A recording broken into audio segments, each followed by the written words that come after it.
Julia, do you know how many female participants we have in this conference this year? As a matter of fact, I do. We've got 70 women registered for this year's GTPC.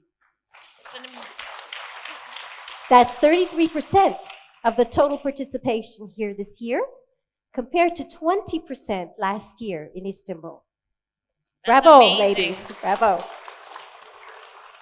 It's really great to see that the number is growing, and it shows that women are taking a more active role in aviation, which is great. Yeah. Actually, can we ask the ladies in our audience a couple of questions? Just raise your hand. How many ladies in our audience today are performing a very valued service role in aviation by, for example, providing instruction, training, or counseling to students? Raise your hand if you're performing this type of role. That's quite a few of you. So if I then ask the women in the room to raise their hand if they're currently in an operational role, such as IT related or training coordination, could you please raise your hand? We've got a few. Yeah.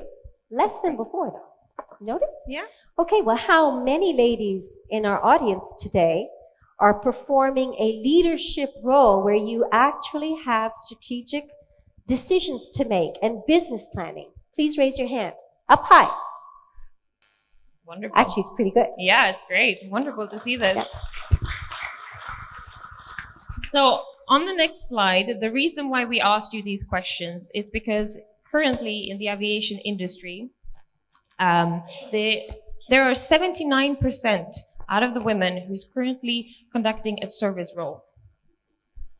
And only 5% are pilots, and only 5% are performing a technical job like aircraft repair.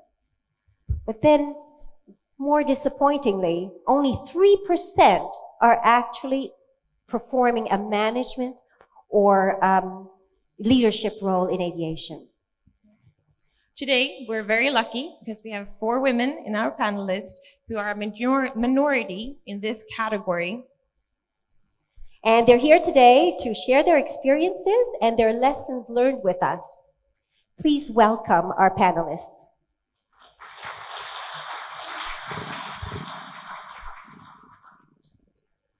So to start off the discussion today, we really want to touch on a topic which is challenges and opportunities, because we are certain that these 4 women have experienced both. So Simona, you started your own company within DGR training. You're in your own consultancy, and you started this from scratch. What kind of opportunities and challenges did you have to overcome and grab in order to reach this? Thank you. Well, I would say a lot of either the challenges and opportunities. If I can share something with everybody here in the room, it has occurred the very first days of my business, and I was in a telephone call with a customer, and I was presenting an offer, something like that. I don't know specifically, but after a few minutes, he told me, "Okay, ma'am, okay, good, but who's behind you?" So I still see myself turning on the chair, and I said, "Who's behind me?" And in 1 second, I realized he wanted to know who was I talking on behalf of. So after that, I said, for such a stupid question, there must be such a stupid answer. And I told him, I cannot say, it's a secret. So after that, I was so strong, and I said, okay, it doesn't matter what you ask me, but I will find a way to reply to everybody and everything which will arrive to me. So that was really a bad situation, I would say. But because maybe I'm too stupid, I could have managed it immediately. And I said, don't worry, I cannot tell, it's secret. And after that, everything, I would say, has really taken me to good opportunities. And the feeling I personally have is that it doesn't matter if you are a man, if you are a woman. I mean, I would not ever put anything on a gender basis, but I really like people who are committed of what they do. And I hope I can be one of them, and I continue to be. I exactly don't like people who talk about, but I like people who do. So I don't want to know what you want to do, but I want to see what you do in all the situation. So it doesn't really matter from where you come or what you think about. So no differences, but just the commitment. And I think that has been the key in my, I would say, nowadays situation, because people like when you know where they feel that you know what you're talking about. It's completely different if I can go and sell anything else in my life, like wood or perfumery. I'm not capable. It's not my field. It's not my personal capability. So the way that I talk about airports and I talk about planes and about ground operation, people know that I've been there. So they feel like, I think they feel like I know what I say. And basically, I don't like to talk of what I don't say. I don't know, sorry. I don't like to talk about what I don't know, because on the other side, they will realize it. So I hope that this is a good way to do. Thank you so much for sharing that. That's great. Dr. Juneja, you are also in a very high-profile position as the Joint Secretary for the Civil Aviation. And this industry is currently mainly dominated by men.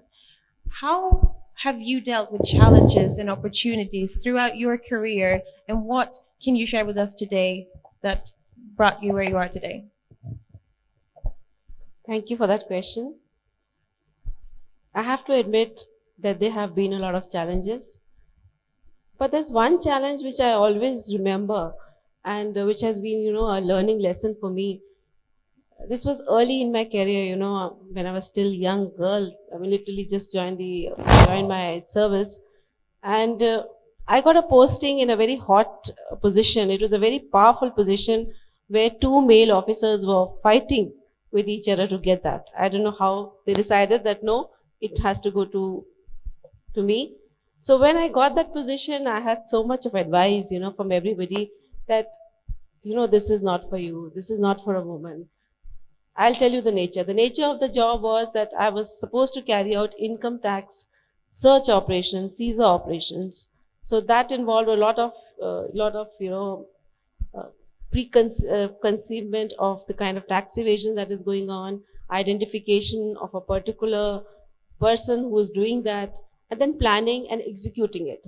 So it demanded a lot of long hours, as also a lot of initiative and enterprise. So I got a lot of advice, free advice, saying that, you should rest, you really don't need to stick your neck out into it. Let these men do it, why don't you ask for a change? So believe me, when I got this advice, before that I was actually thinking, why have they given me this job? But once I got that advice, I said, no, nothing doing. I'm going to stick along and I'm going to prove myself that I can do it. And I think that's the main thing with women, is that we need to have confidence in ourselves. And if you have that confidence in yourselves, you can do it. So there may be people who are trying to pull you back. So the challenges will be there. But the idea is to, just gather all your energy and all the talent that you have and just go ahead and do it. So this is one challenge I can never forget. And it has, of course, been a very good experience. When I was there, I realized it is such a good experience and brought in so much out of me, which even I didn't know that I had so much of initiative in me. It gave me that opportunity. And I realized that these people didn't want me to take that opportunity, didn't want me to get that opportunity. So that is something I would like to take. And otherwise, yes, as far as civil aviation is concerned, definitely there are men, but ultimately it really doesn't matter. Men and women doesn't matter. What matters really is that you must be thorough with your subject. You must have knowledge about it. I think there are 4 pillars. That is my view. First of all, you must have the knowledge. Secondly, you must be hardworking. And fourthly, your entire working should be transparent. And believe me, the challenges don't matter. There is where it ends. There are no gender biases. It is completely up to us to overcome it. Thank you. Wonderful. Well, maybe we can switch over a little bit and talk about support for women in leadership roles in aviation. A FedEx captain once said, "Men are assumed to be able to do their job well until they prove they can't do it well. Women are assumed not to be able to do a job well until they prove that they can do it." Stephanie, have you ever experienced a situation in your career path that relates to this captain's statement? Look, I've been talking about my daughters. I'm going to be talking about my father now. The entire family for 3 days, then after. So, my father was an engineer and he grew two daughters, my sister and myself, who loved mathematics, who became engineer. There has never, ever been one single minute where I felt that he was actually doubting about the career we would be doing. At the time, it was 25 years ago, there was no doubt. We were becoming engineer, we would be doing the same career as he was doing, and there was no problem. So I grew with that mentality that actually I would make it. And back to what you were just saying, Shefali, it's actually true. It's about self-confidence. Do you trust in yourself? So did I feel or I did not feel whether I had this kind of situation? I don't want to give an anecdote.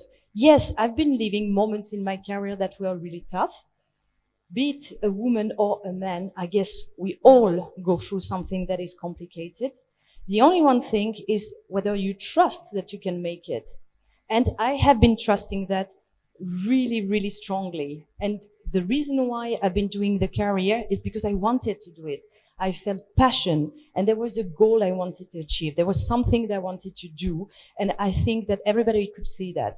So I wouldn't go into that, those lines. I would say passion and trust and self-confidence. That's the most complicated thing to actually build up, whether you're a woman or a man.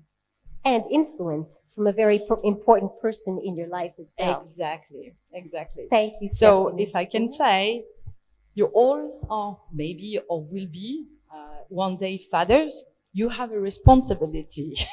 If you have daughters, help them, trust them. There was a common theme. We had a discussion actually with a panelist, and there was a common theme there. And I wanted to have a discussion with all the women in the room, and I had a bit. We all have an inspirational leader, and for us, our father was very much supportive. So, I mean, there is a role for you guys, for us women, because if you educate us, if you make us think we can make it from the beginning where we're young, then it's normal. Very interesting career motivation for you, Stephanie. Thanks for sharing that with us. Mrs. Bhatia, you have raised a family while building a successful business, which is now very much a family business, if I've understood correctly. Can you share with us how a mother and a wife manages all of it? Thank you, Adelia, for putting that question. You have revived my old memories 45 years back. Now I have to think before I answer. I'm sorry about that. But don't think I'm so old. I'm old but not retired. Huh?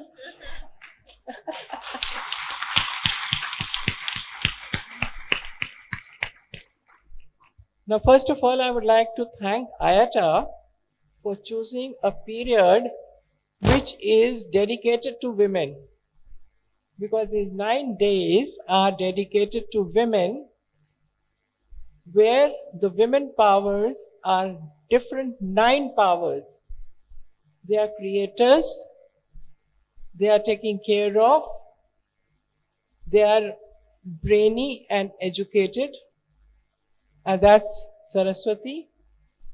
Apart from that, if somebody wants to antagonize them, then they take the shape of a Durga. That is on the lion, and they don't spare anybody. So I hope all the men would agree with it or take it back home.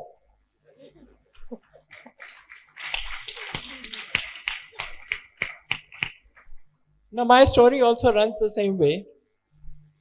I was a very shy and a quiet student till the time I started teaching in a college, in a school, in fact, to the higher classes. But then, after 4 years of teaching, as every woman in India is supposed to get married, I also got married. But I got married to a person whose profession was not even known, because I hailed from a very small town. He was a travel agent. We heard about doctors, engineers, so many other professions, but not travel agents, because 45 years, 50 years back, this profession was not there. So I thought, let me find out from the dictionary, because that is the only way you get the answer. I looked and there was no word as travel agent. So I had to break the two words and find out his profession. After getting married to him, because we had just started with a humble start, I started working with him. So then I realized that there is no looking back. If you have a goal, if you have a motive, you can achieve it. So, as the slogan goes, I did not learn.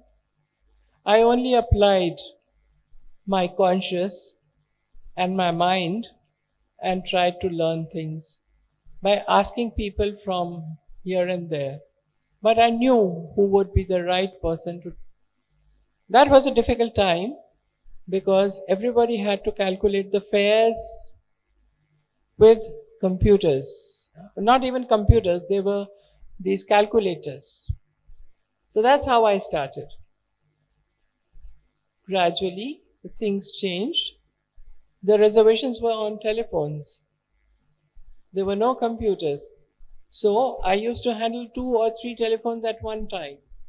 And the customers sitting before me were surprised, how can you handle 3 telephones? I said, well, if there is a will, there is always a way.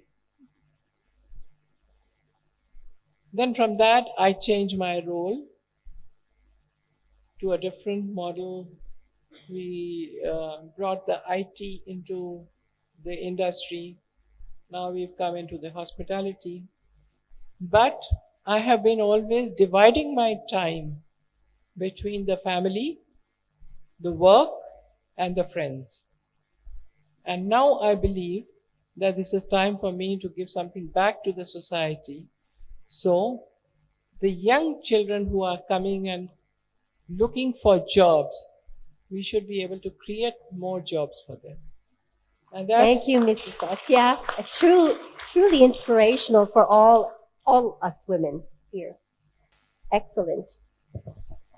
Wonderful. So we've talked about support, we talked about challenges and opportunities, and we would like to add skills to this list, because what skills are important for women to develop in order to reach further within management and leadership? In an earlier discussion, Simona, you shared with us an interesting anecdote where you said airplanes does not know if the pilot is male or female, and this is very much true. So based on this, what kind of skills do you believe is important for women to develop their careers in aviation? Oh, sorry, thank you. Maybe a lot, as everybody should. I mean, I would really don't make a difference between the two of us. I mean, male and female, or women and men. Sincerely, I was very happy to have attended the Nick part, because I completely believe in the emotional intelligence. And I don't want to have people against me, but I think that women have a lot of emotional intelligence, or we all have the same, but maybe we are more free to live it and to use them. So maybe it's just a way to learn and use them, and it's just hidden, and not dangerous goods, but it's hidden emotional intelligence. So let's take out our hidden emotional intelligence. And really, I feel sometimes you don't see the end of something. But if you believe in it, so this is like you are creating the path, the following path. So if you don't start with something, you will never reach any final destination. So I think that maybe I am also involved by this because most of the time I feel like I should be perfect, or in a kind of way I should look at being perfect. But then I realized that I don't do things, and I stop myself or other people around me because they say, no, we are not ready for that. It's not perfect. But this is, for my experience, is something that is really stopping situation. And I think that we should leave things happening in a proper way. I would not say, okay, wake up in the morning and build, I don't know, a restaurant management because you had a dream of it. But okay, if you learn, if you, let's say, get involved in something, go ahead and you will see something coming together with. I would not wait for everything to be perfect anymore because time is passing. Opportunities may leave, may don't come back. So yeah, I think that skills are real lot according to what we need to do on daily basis. But for sure, I would bet on emotional intelligence growing and development. Thank you very much for sharing that with us. So Dr. Juneja, in terms of hard and soft skills, what do you believe is important for women to develop? I think both have their own, value to it. Definitely, hard skills are essential for any job role. You need to know that because unless you know that, you cannot perform your job. As far as the soft skills are concerned, they are also equally important. I've realized that maybe at times in the hard way is to be able to communicate. I think communication is very important. Whether it's a communication with your seniors or your subordinates or your colleagues, you should be very clear in that communication and you should be able to speak at the right time.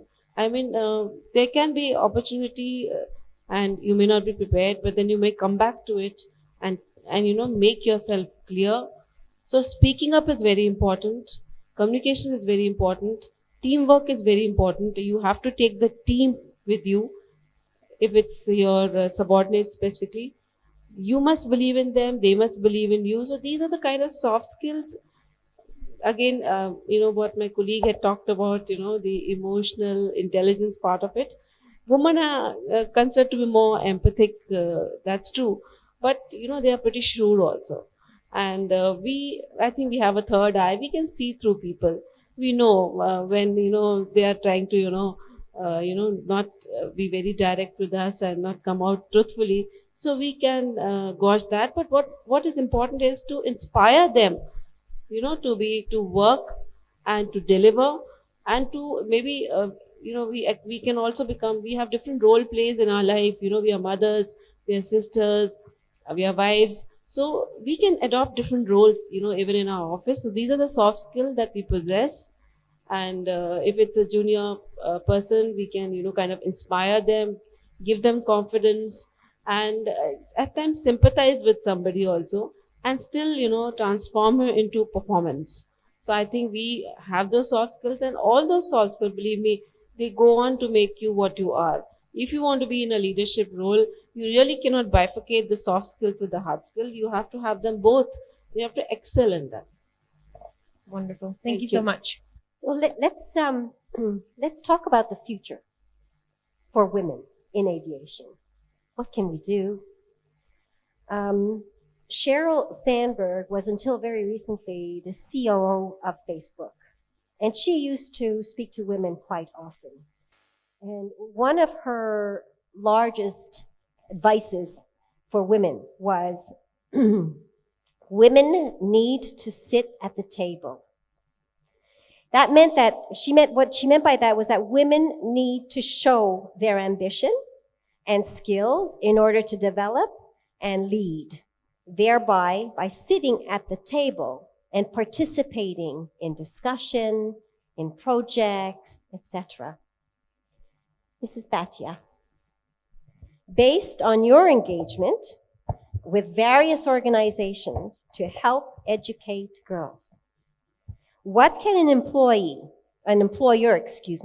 employer or the organization do to build a stronger female workforce?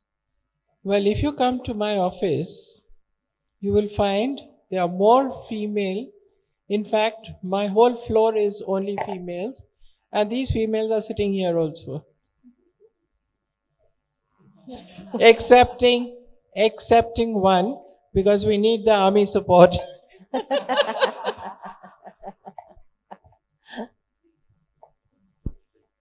I always found that females are more dedicated to any job.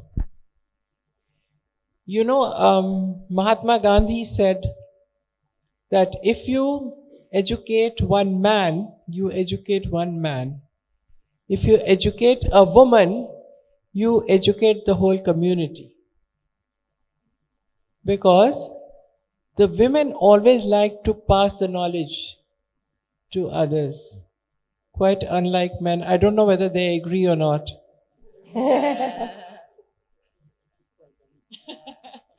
Well done. No, I want that to be said by one of the men.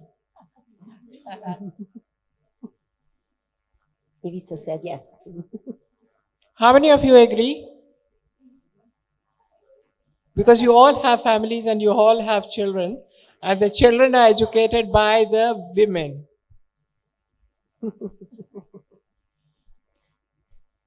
Okay. I always found that the women are more loyal, they are more dedicated, but they have their some limitations which we have to accept. And that is overtime, attending to their children. We agree to that. Of course, the long leave which they take. But I have had experiences where one of my staff was delivering a baby and yet getting an audit done in the office on phone, and she knew everything. So I'm always preferring women to come forward. And India is a place where there are more women, even pilots. We are more than 14% women pilots, whereas the world statistics says it's 3 to 5%. So India is a country for women from the very beginning. We had the first Prime Minister. We had the first lady who went, Indian lady who went to, who was the astronaut, Kalpana Chawla. Name it, and it's always the Indian women who have stolen the mark. Thank you, Mrs. Bhatia. Your efforts have changed many lives for girls. Thank you. Stephanie, with a leadership role in aviation now, what can the industry, as opposed to an organization or employer, do to promote women in leadership in the industry? Thank you for the question. Actually, there are many initiatives that are actually happening in our industry, in other industry. And we were discussing with Jane. So basically at IATA, we have a diversity and inclusion program called Mosaic. So I'm not going to be talking on your name, Jade, but there are several elements. But we are working with the external parties. Actually, we're partnering with ICAO, ACI, Eurocontrol, and I'm missing some. And we're doing surveys. We're talking about that. And as well, we are this year launching the Diversity and Inclusion Awards, which is sponsored by Qatar, actually. But all of that to say that we're talking a lot about that. And again, back to my kids, my daughter just think that it's not a problem for them. You know, they don't feel the gender inequality at school. And why? Because we keep on talking about that. Because there are more and more women. So this is actually a subject today that we need to tackle. And there are many initiatives that we are doing, and we need to continue having those kind of initiatives and discuss about that, so that it's not going to be a problem for our daughters. When I was discussing with you, Radha, yesterday, you were telling me that you've been engaging with taking 15 girls and 50 girls and taking them through the education. I think this is this kind of initiative that we should continue, while taking our place on the table. At the table, I would like to say maybe some story that happened to me a few years ago. I did take that place at the table, and I was in a panel surrounded by men. They were all speaking English like native English speaker. And I remember we all have that moment where we feel completely alone. That was one of that moment. So I was supposed to be asking a question. I was freaking out completely. And then I said, okay, I'm gonna make it. And I've been asking the question to a lawyer, what do you think about the liability of our company, blah, blah. And the man literally stops me and says, liability? I don't understand. Then the crowd are there, huh? And he said, I mean, the responsibility. You mean the word responsibility.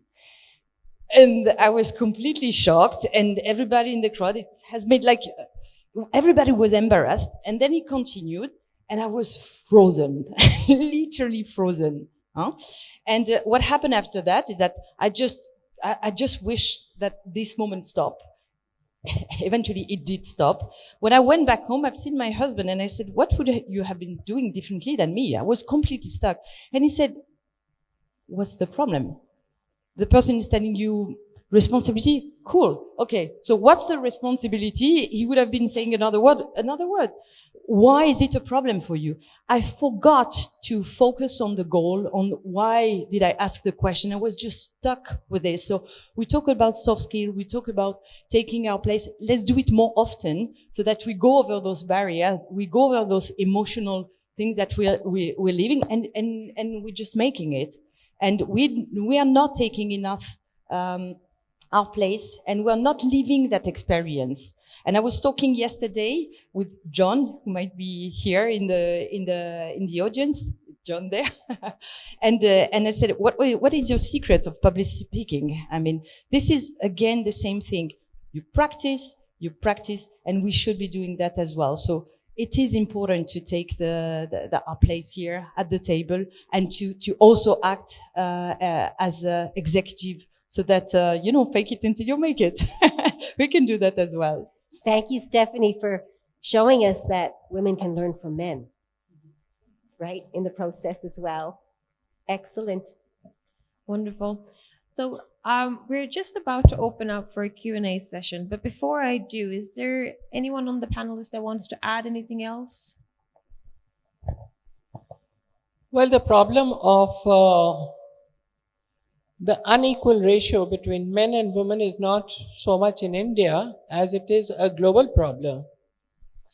Because it's the US who first started with the Women in Aviation chapters, where the women who are working in aviation have got together, and they are trying to promote more women to come into aviation. I was approached about 4 years back whether we could develop a chapter like that in India. And one of the big supporters for women in aviation is already here. That's Dr. Shefali Juneja. She was also one of the first to come. We have done quite a lot. Every year we increase. First year we went to 5 different airports.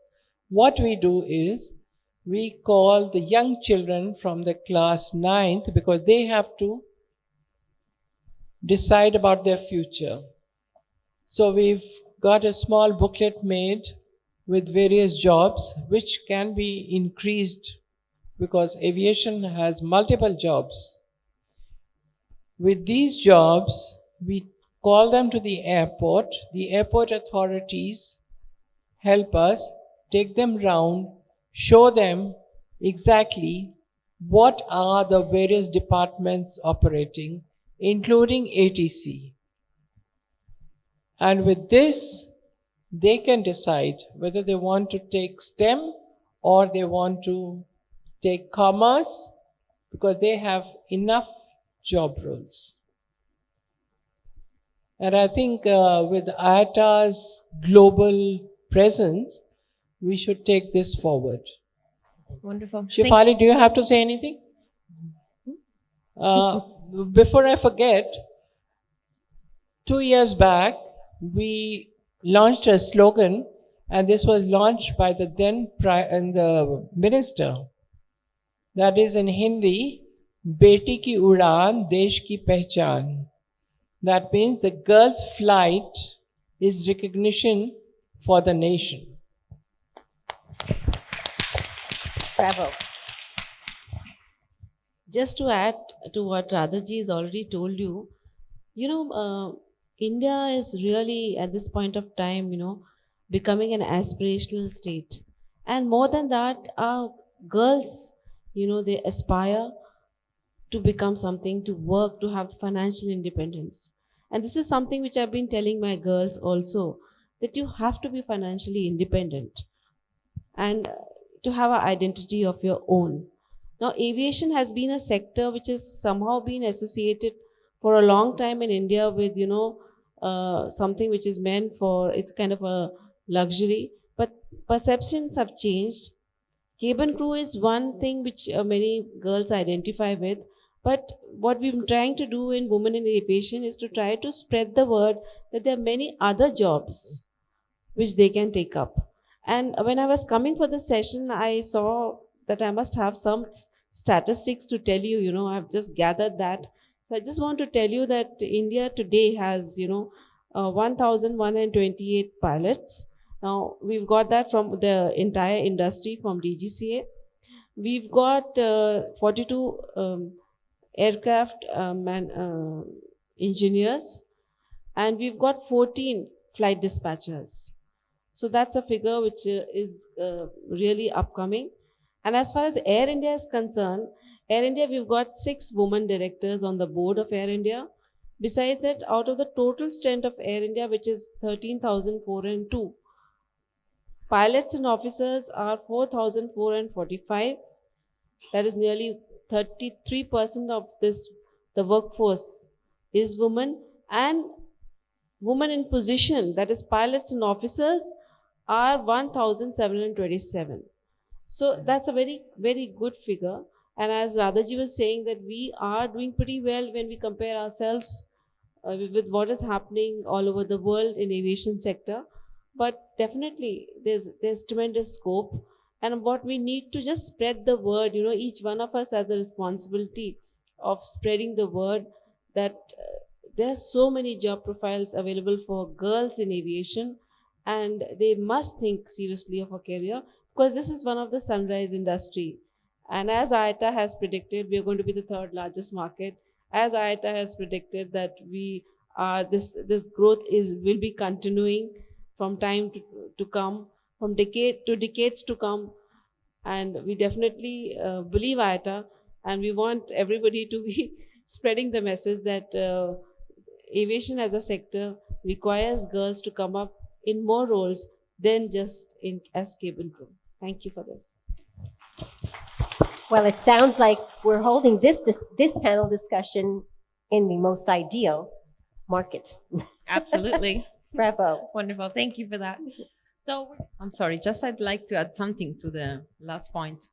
I think we can have really a lot of ideas, but in daily life, if you consider and you want to have a good relation with what our women needs, something very simple you don't need to schedule meetings or important things at 5 p.m. to be ending at 8 p.m., even 8:30 p.m. You can do it at 2 p.m. We can do it during the day, so we don't need to have meetings that are not considering the family life, because maybe a lot of time men feel that, okay, I can arrive late, I can be 9 p.m. at home, it doesn't matter, my wife is there, kids are there, someone is caring for them. Okay, so but we cannot do it on the other side when it's the women is involved, are involved. So why not to consider a normal planning of meeting or something to do, calculating, the fact that there are families and there are women involved. So this is very easy.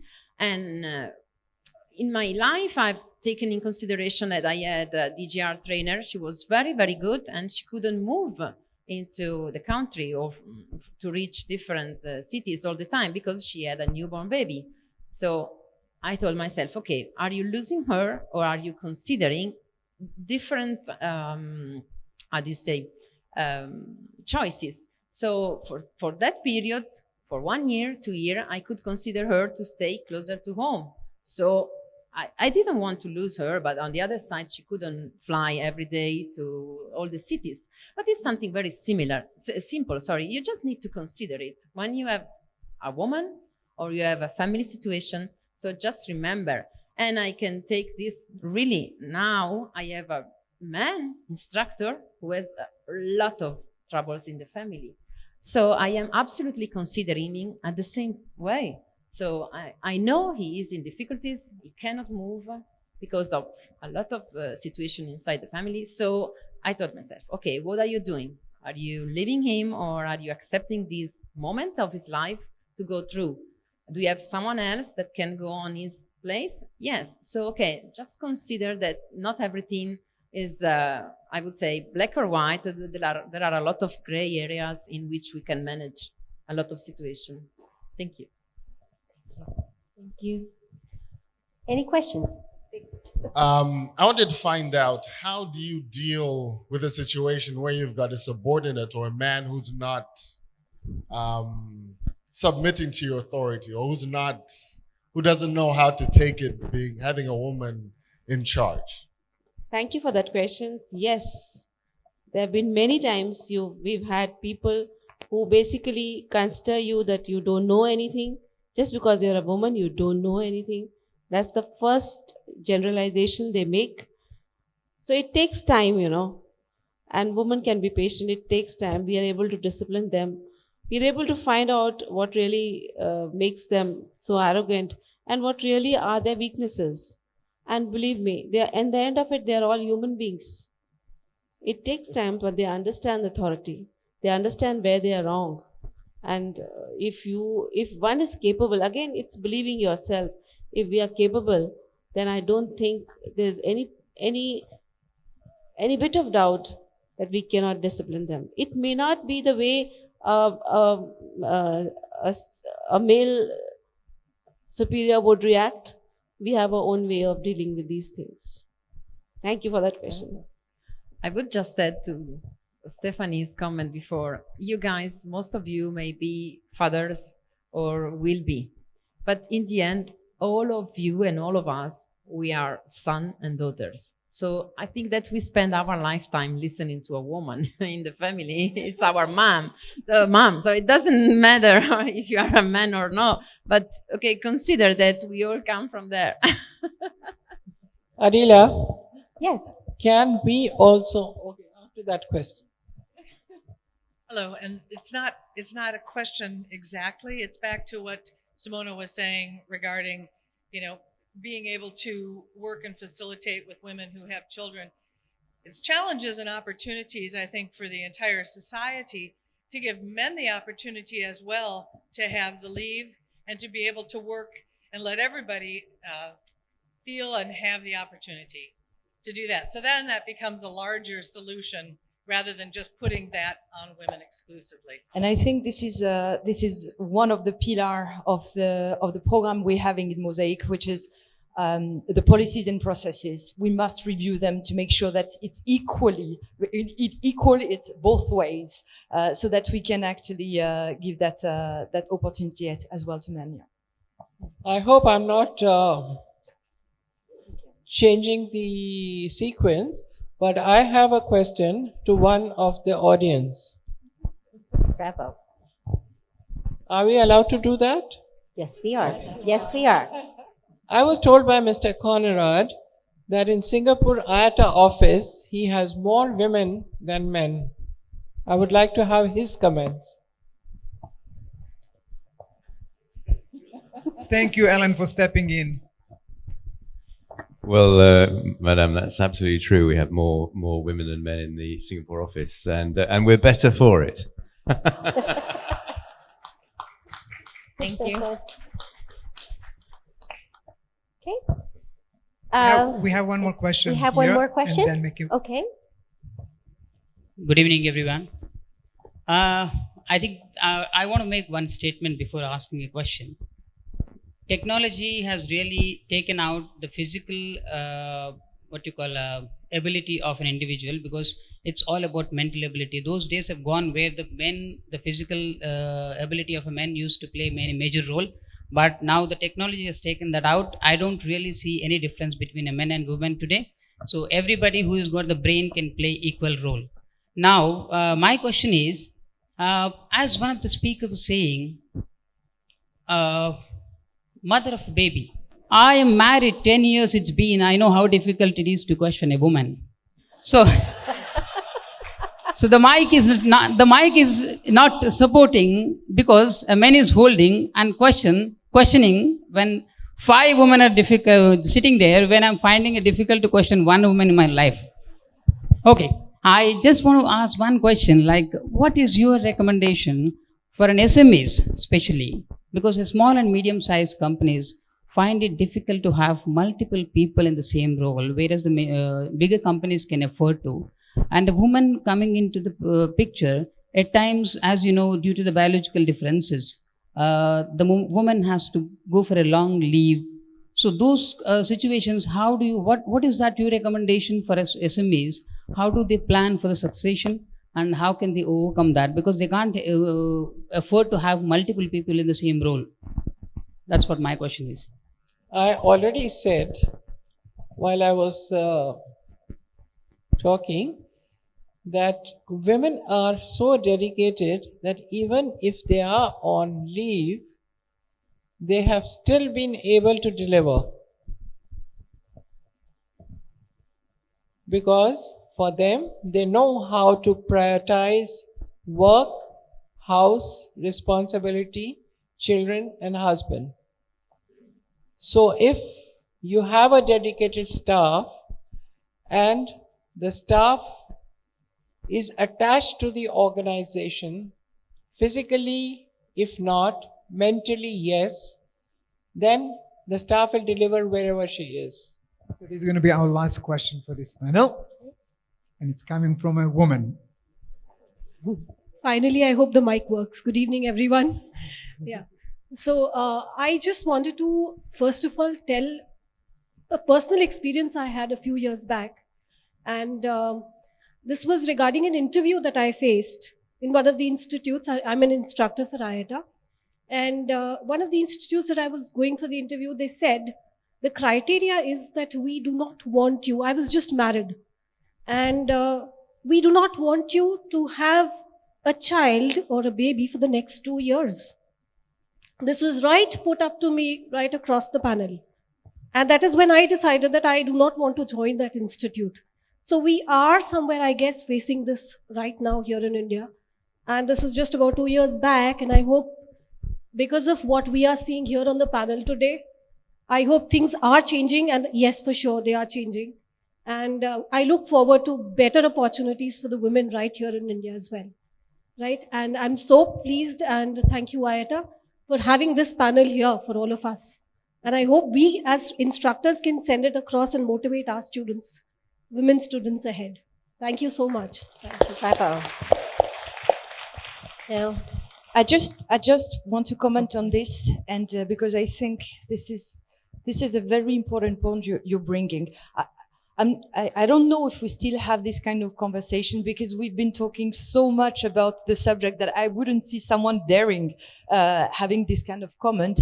But this is totally true. I had even someone I was recruiting, a woman who told me, yes, I'm 30 and don't worry, I'm not going to be pregnant. You can hire me because I'm going to be there.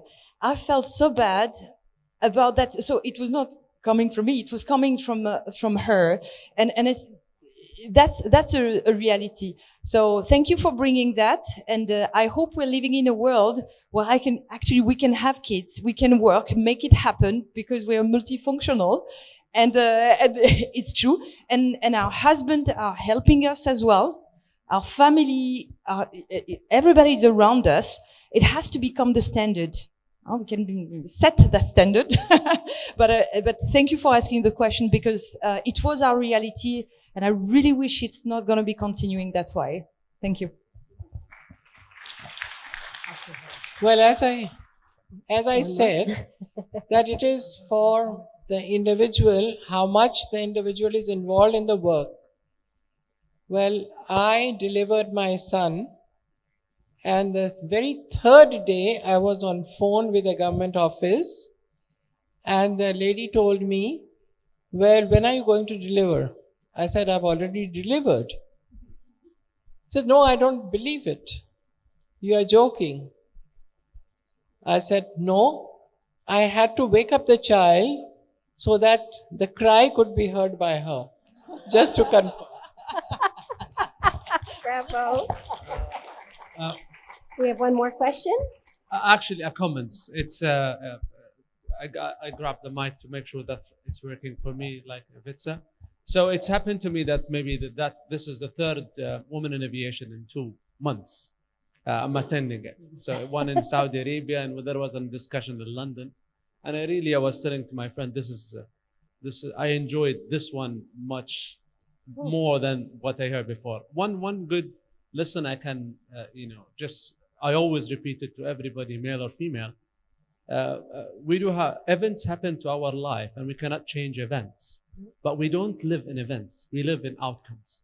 So if we change our reaction to whatever happened to our life, we're going to live the life that we want. So thank you. Bravo. Well said.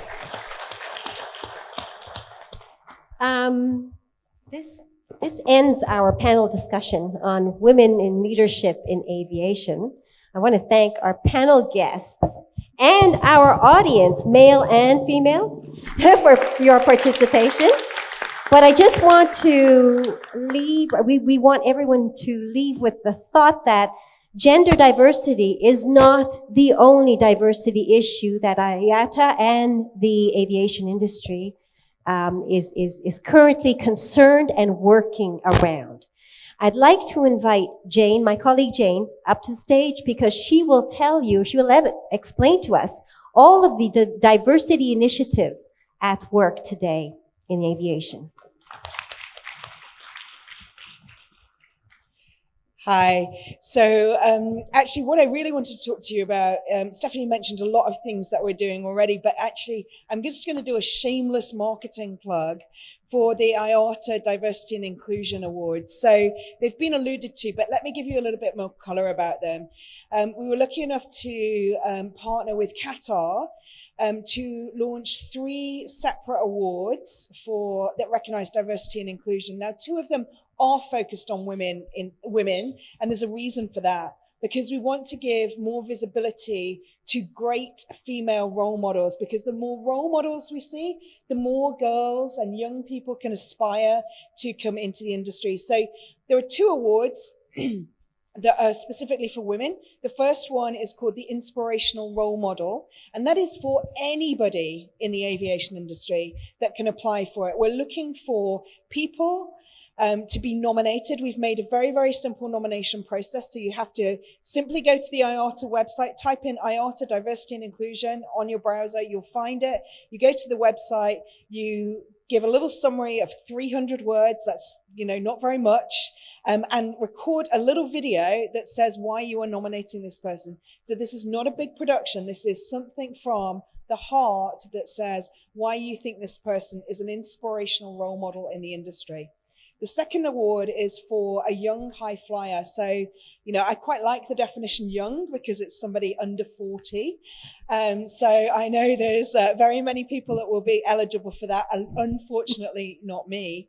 But this is really about someone who's in the industry and who's motivating people to get involved in the industry. Now, I know you see loads of brilliant people every single day through your training institutions, through the work that you do, that you think maybe inspires people. So I'd ask you to think about those people and think about nominating them.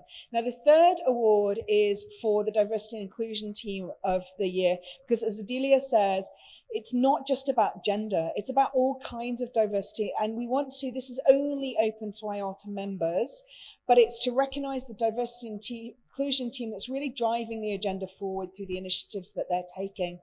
Now, the really sweetener for all of these is that Qatar are very generously giving us $25,000 per award. So that is a really significant amount of money. And I think it makes it very, very interesting for people to apply and for us to raise a focus. So, you know, all of these panels, the reason that there's so many of them right now is because I think last year we kind of hit a bit of a tipping point where we said, we actually have to address this issue. So we've been involved in kind of surveys, and these awards are the culmination of kind of some of the great work that's being done. So shameless plug, go to the IATA website. They are open until the 15th of April. It's really simple. You could apply in 5 minutes. So if you've got 5 minutes spare and you know someone that's inspirational or a young high flyer, please go so that we can share these stories, because we talked earlier about storytelling. Storytelling is really important. The more we can share what's going on, the better. So shameless plug over. Thank you. Thank you, Jane. Thank you, Jane. Thank you to Qatar for allowing IATA to run with these initiatives. Thank you again, ladies. You're awesome, all of you. You're role models and inspirational.